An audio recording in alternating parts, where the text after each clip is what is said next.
Advocating for myself by showing people that we are the beginning and having them understand it's not about being subservient and bowing down to us. It's just respecting our place in history and in present time. Being a Black African American woman can be very challenging. We have to deal with stereotypes, not only the color of our skin, but our gender as well. Even though Black women have been characterized with misogyny, we are role models for our culture, our body, even in the way we present ourselves. We are powerful. In present day, with the growing and expanded role in Congress, Black women are in more positions of power than ever before. The fight for equality for Black women in this country is still a struggle. We certainly have a lot more to accomplish. I'm from Middletown, Connecticut, so I'm not from the DC area. I grew up with both parents in my household. Both of my parents are from Brooklyn, New York, so they're not from Connecticut either. They both moved to Connecticut for a better life. Both of them grew up and had not the most best life in New York, so they decided to move to Connecticut. My dad was he's all about like pro-Black, so anything, he was very militant.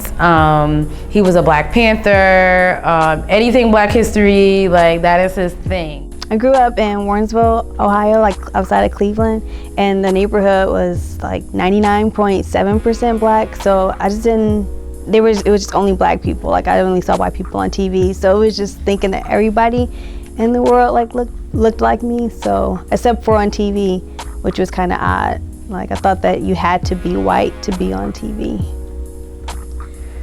I grew up in the Midwest, in the great state of Minnesota, in the beautiful city of Minneapolis, home of the 10,000 lakes.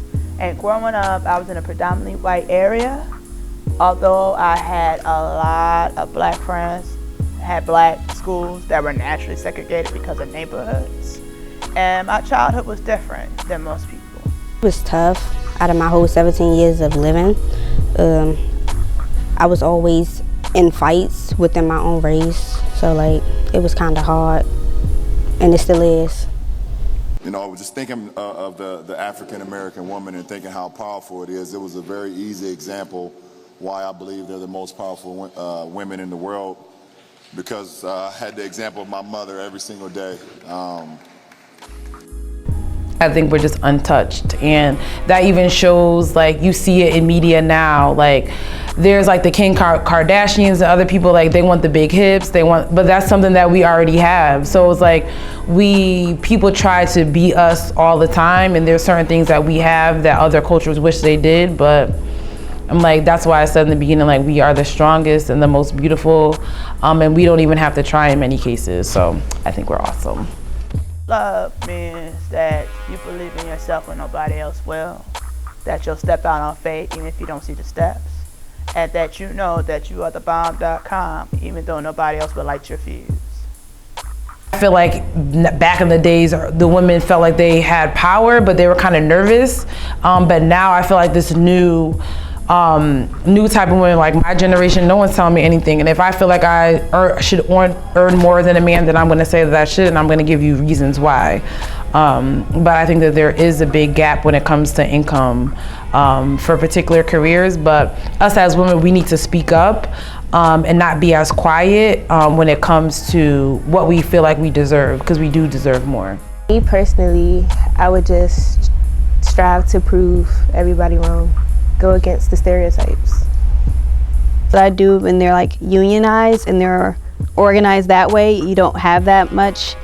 But I think people that work in like a private sector, like they have, like where you don't really have much control, or nobody's like arguing for your pay. So I think there's much greater disparity between that. I couldn't believe that people were embracing a woman who looked so much like me as beautiful. My complexion had always been an obstacle to overcome, and all of a sudden, Oprah was telling me it wasn't. It was perplexing, and I wanted to reject it because I had begun to enjoy the seduction of inadequacy. But a flower couldn't help but bloom inside me. When I saw Alec, I inadvertently saw a reflection of myself that I could not deny. Voice out, don't be afraid to voice your opinions or different ideas, fight for your rights, and just keep fighting.